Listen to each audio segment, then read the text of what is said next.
Something that is interesting. Once you are talking about educating the younger elements, you are building for the future. So, publication is important because it gives you a body of knowledge, and if you don't document it, you don't get it. So, I am really happy that we're part of this, and I hope and pray that the younger generation that this event is meant for will benefit immensely from it. Yeah, your state is also one of those that have been inculcated now. What's As, your view? sorry, come Yeah, again. what do you look at and looking in the future? What do you hope? Judging from what has happened in the past, the lessons, the mistakes from other Well, states. environmental issues are no longer issues that can be left at the back burner. It is an issue that cuts across every part of this country. So every state has its peculiarity. While you look at the issue of the oil pollution in states in the Niger Delta, particularly in Bayelsa, and the most famous or infamous, I would say, is the Ogoni cleanup that is ongoing now. Every part of the Niger Delta where there is oil exploration and exploitation to help oil pollution, either by design or by default. Some are clear sabotage, some are banditry, and some are mechanical failures. You have to address them. In other parts of the country where you have mining activities going on, you are left with environmental degradation. But thank God, the Environmental Impact Assessment Act is there to checkmate this. The NESRA, which is also a regulatory agency in the Federal Ministry of Environment, is also there to assist. NOSDRA, which is the oil spill detection and response agency, is also there to assist us. So, generally, uh, I think the Federal Ministry of Environment is on the right track with all the relevant agencies and parastatals that are helping to address environmental issues. And I believe with outings like this, coming from private individuals and NGOs, we stand a good chance of making a huge progress. And I hope and pray that this type of event will be sustained for a long time. Thank you.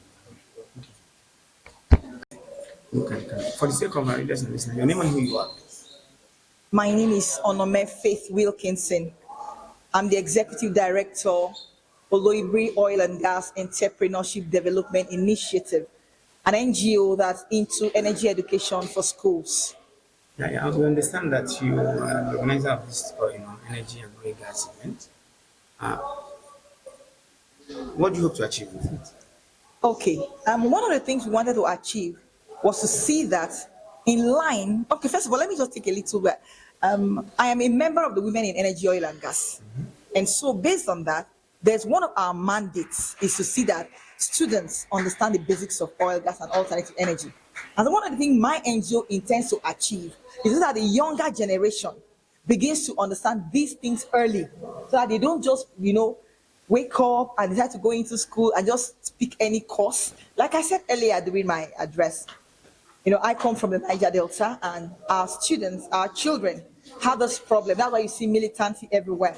And so we looked at it that there was a need, an urgent need, for us to begin to curb restiveness. And one of the reasons of one of the needs, one of the solutions to curbing restiveness is to bring education early, to make them know. And so we had to make them know about energy education. So we started teaching these children the basics of oil, the basics of gas, and then alternative energy, so that they could also pull through from here to here without missing it. Yeah, what support so far? Going through this process, tell us those who have and how it has been the acceptance of this. Wow. So far, I'll be honest, because it's something of this nature, we haven't really had so much about. We have a support from the Women in Energy, Oil and Gas, and recently the Nigerian National NNPC realized that this is a laudable vision, and so they gave us souvenirs, in collaboration with Women in Energy, to be able to give to these students that come for energy education programs. And so that is why we're here. Those are the support to be getting. In terms of policy formulation and implementation, your recommendation for federal government? Well, our recommendation is for them to get energy education into schools, because when this thing is in the schools, it will be hard for these children to begin to think negatively. Thank you so much. Who you are? My name is Dr. Igalo Soni Odiagbe. I'm the Deputy Director of Research from Nigerian Educational Research and Development Council. So what do you make of such events?